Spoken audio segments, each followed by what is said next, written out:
Chapter 16, Baiting the Trap. If we do one, we have to do them all. Wayne Wiener Kellerstein. In a quiet moment on Wednesday, April 5th, while the Bandito Nation was on the brink of violent convulsion, Brett Bull Gardner signed onto the computer in an upstairs room of Wayne Wiener Kellerstein's farmhouse and indulged a habit few of his biker buddies could ever condone. He typed out a poem to his common-law wife, baby Jessica, whom he clearly missed.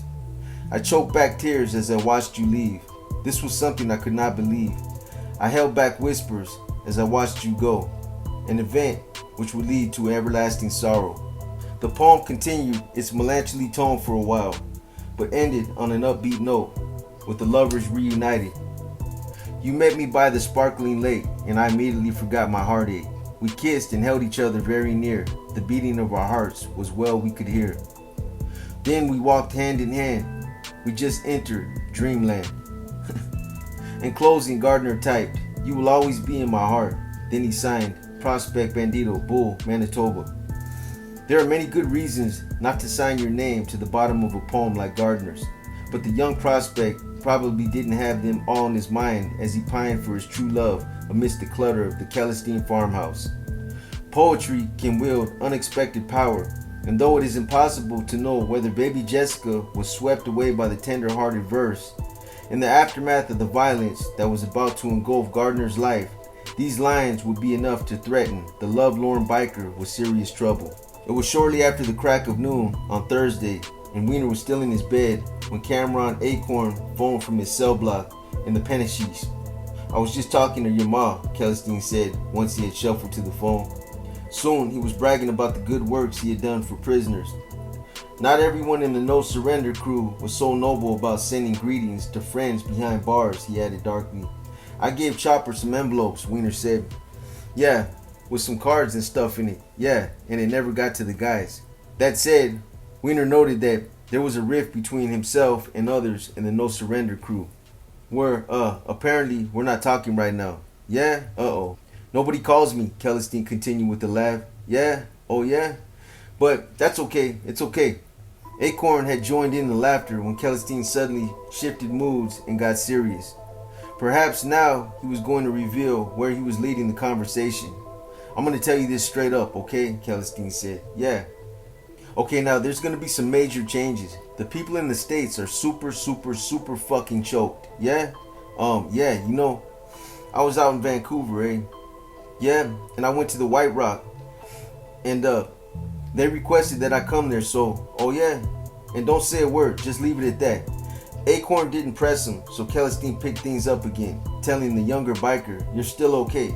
"Yeah, I made sure," Kellerstein said, implying that he had gone to the wall for Acorn, when in fact, he cared so little about Acorn that he hadn't even known he was in prison until the phone call to his mother.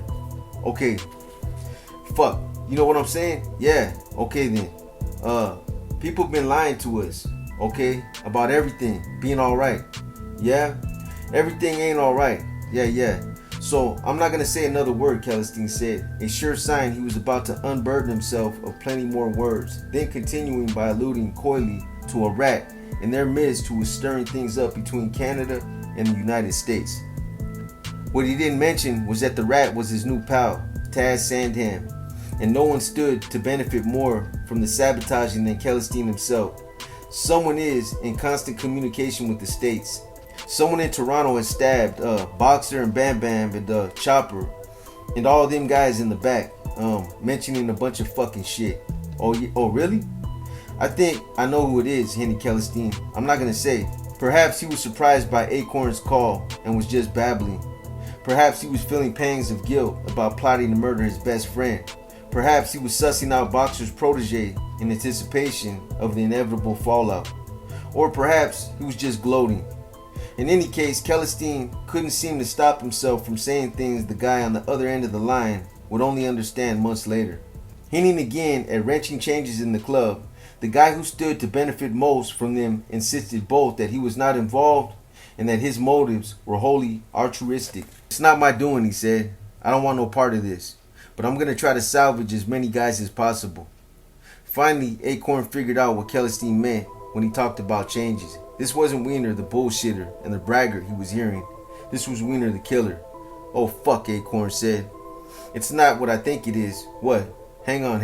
I gotta turn the TV down, okay? What? What? What they were talking about before? Yeah, are you fucking serious?" Acorn asked. "Yup." "You keep it to yourself. That's fucking bullshit, man." Acorn was clearly upset at what he thought he was hearing, and Celestine played along, offering a credible approximation of sympathy and outrage over crimes he was about to commit himself. "I know it is," Celestine replied. "I know it is." An automated voice came on the line to say there was just another minute left in the call. "That's fucking bullshit," Acorn repeated. The joking was long over. There were only a few seconds left in the call now. "Love you, buddy," Celestine said. Back at his farm, Celestine decided against returning to bed. It was almost 1 p.m. now, and so he led the Winnipeggers to a shed behind his house and pulled out what he called his wet work kit. He told them he used it for cleaning up after bloodshed. It included a clear jug of hydrochloric acid, which is commercially sold as muriatic acid and is used to etch concrete or stone surfaces, such as headstones. It was easily strong enough to remove traces of blood, and Celestine had a supply of rubber gloves to be worn while handling it. He solemnly advised the Winnipeggers to be prepared for what he called the worst case scenario. MH later recalled that Celestine cautioned that they should be prepared for more than a little violence. "If we do one, we have to do them all," Celestine said. He then telephoned Toronto to remind members of the No Surrender crew that they were expected to drive down to his farm the next evening. As bait, he noted that Taz Sandham and some other Winnipeggers wanted to speak directly to Boxer and Chopper. He would have known that the No Surrender crew had failed in their bid not only to kill Sandham in Winnipeg, but even to locate him. The trap had been set. The hunters were now the hunted. Friday, April 7, 2006 was marked by drizzle and a chilly fog as Celestine and the Winnipeggers prepared for the church meeting.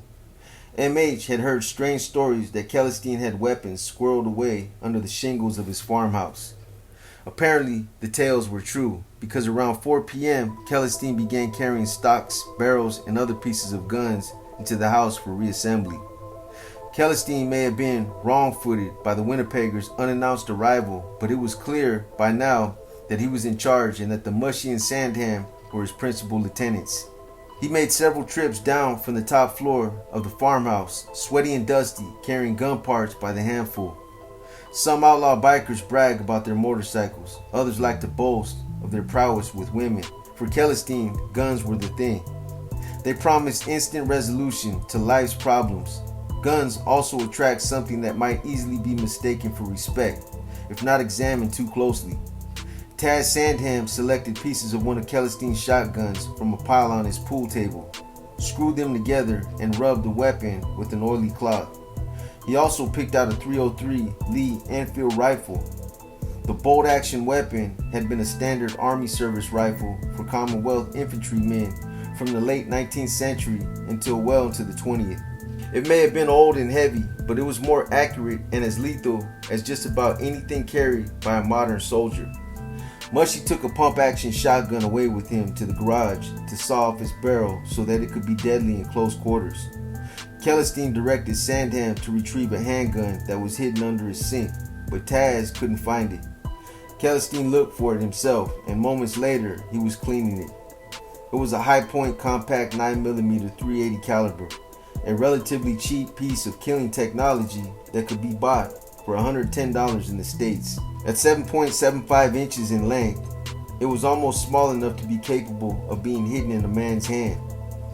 It was a little heavy, at 31 ounces, for true gun connoisseurs, and it certainly didn't have the smooth, sexy look of a Beretta or a Glock, but in a pinch, it could kill someone just as dead.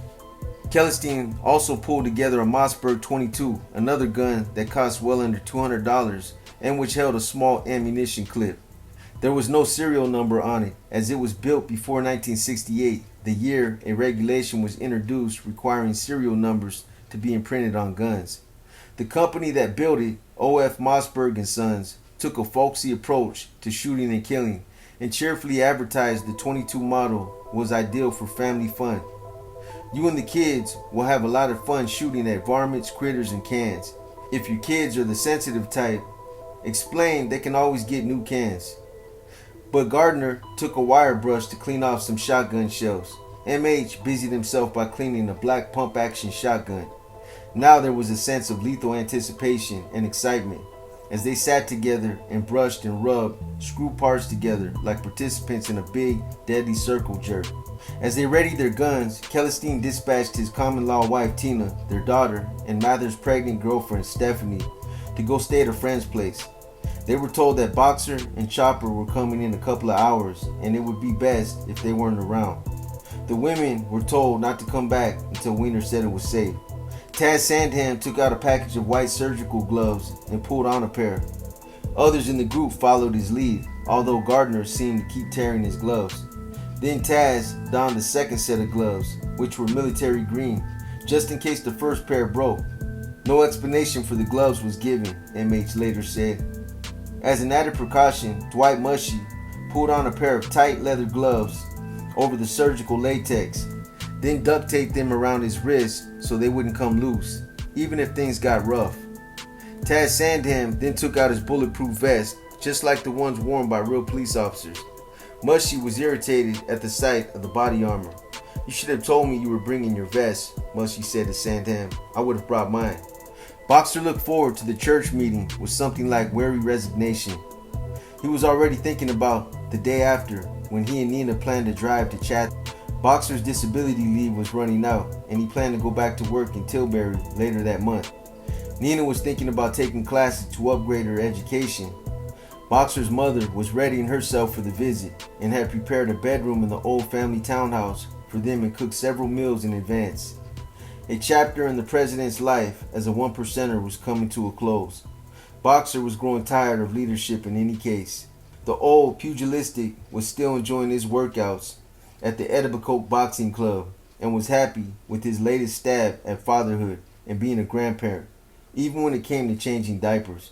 Boxer sounded sympathetic when Big Paul called him at 3:33 that Friday afternoon, saying he wasn't medically fit to attend the church meeting that night at Wiener's farm. As he asked Big Paul about his health, Boxer sounded like his old self. "What do you got? An ulcer or what?" "Yeah, my ulcer is bleeding a lot," Big Paul said. "There's some lining in my stomach that's thinning out, so I just got to take this medication. Hopefully it starts working. That's about it, bro." Boxer wasn't angry, just a little frustrated, as he said, "Oh, okay, brother. Alright. See, we gotta fucking try and straighten out some of this stuff, bro," Boxer continued. "If we was primed for a showdown with the Winnipeggers," he didn't betray his agitation. Perhaps he expected fireworks, but thought Chopper was more than enough to handle little Taz Sandham. "Fucking, I hate to talk about you cause you're not feeling well, but we gotta try and straighten some of this shit out, bro." What's that, bro?" "My health. The club and everything, the club," said Boxer, his voice a mixture of concern and frustration. Shortly after 5 that afternoon, Big Paul was back on the phone, this time with Bam Bam Salerno.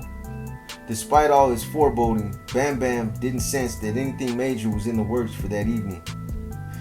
The way he saw it, the absolute worst that might happen was that he could be kicked out of the club if he didn't quickly pay up some of the $550 in back dues he owed. "Bro, Boxer's freaking out," Bam Bam warned Big Paul. His words didn't echo Boxer's tone. If anything, Boxer seemed to want out of the meeting almost as much as Big Paul. "Bro, you're on your last legs," Bam Bam continued. "You're almost out the door. So if I was you, I'd get yourself to fucking church tonight. And also, you got your fucking money for dues?" Big Paul now sounded like his resolve had broken and he had finally planned to attend. "Yeah, I have some money," he replied. "Yeah, I'm bringing it down." "Okay, you better bring it," Bam Bam continued. "Don't come there empty-handed, brother. And don't bother phoning him and telling him you're sick and all this other kind of shit. I'm telling you what to do. If you don't want to listen to me, that's your problem. Don't come crying to me after, you know what I mean?" "Yeah," Big Paul replied, sounding beaten. To stay in the club, Sinopoli had just fallen into a trap set by the men whose deadly purpose was to purge him from it. Big Paul was on the phone all afternoon chatting with Flans and Crikis. Then at 6:14 p.m., he was on the line with Celestine. "Howdy doody," Wiener said, sounding threatening despite the jovial words. "What are you doing, Big Paulie?" "How are you, brother?" Big Paul replied. "Not too bad. How's yourself?" Could be better. Well, yeah, likewise. I'm stressing like a motherfucker. Oh, I hear you, Big Paul continued. I haven't heard from you for a while. What's up, buds? You don't love me no more? Big Paul had no way of knowing that mutual love was no longer something Celestine worried about a great deal. I just been sick, bro. You've been sick, Wiener said. He appeared to be mocking Big Paul now as he continued. You're a sick man. Never mind. You're sick. But I still love you. I know. Wiener was just curious about what Chopper Raposo was up to. Celestine might not fear Sinopoli, but he respected Raposo enough to do some scouting before the meeting. Chopper was a man who would bring a gun to a conflict and wouldn't hesitate to use it. Perhaps Chopper had let something slip to Big Paul.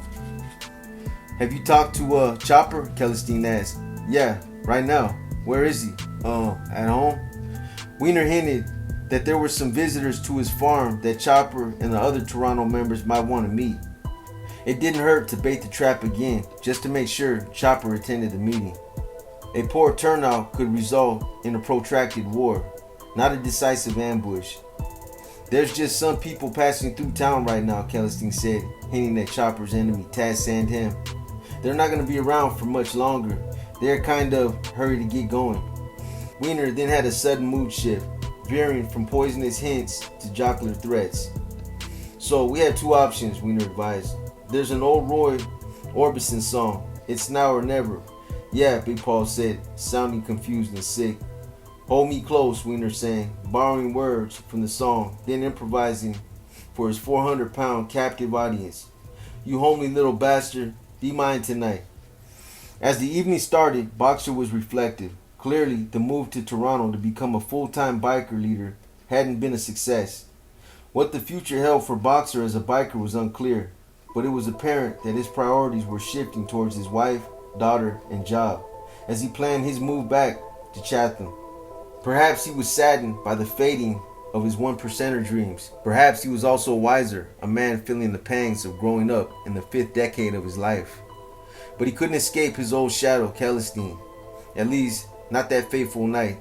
Celestine was on the phone, pushing hard to get Musketeer to church.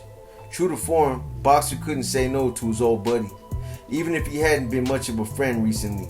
Boxer didn't relish the idea of driving to Celestine's farm, returning to Toronto, and then turning around the next morning and driving west again. Hunting Taz Sandham down didn't excite him as much as it did Bam Bam and Chopper. What Boxer didn't know was that this last act as president would be to show up in order to be told he had already been deposed.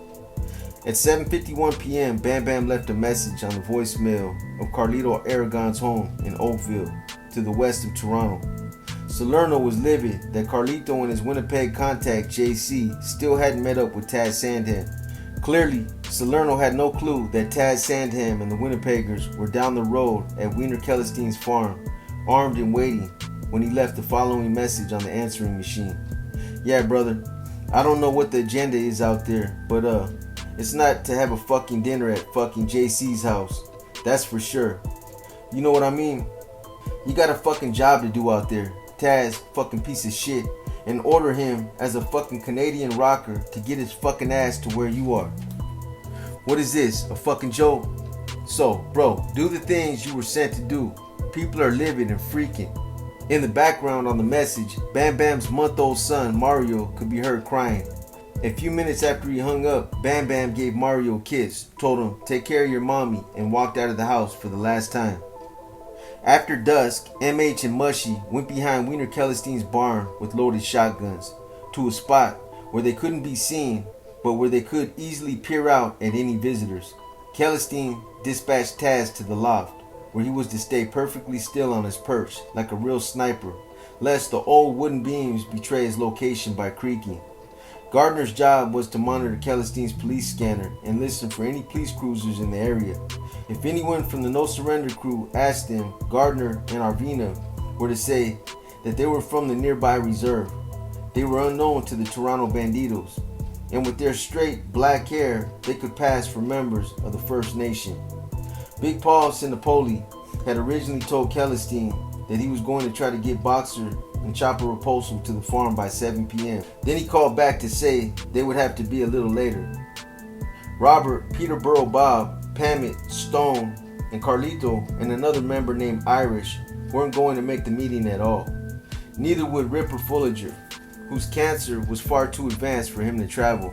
That said, there should still be a strong turnout for the No Surrender crew.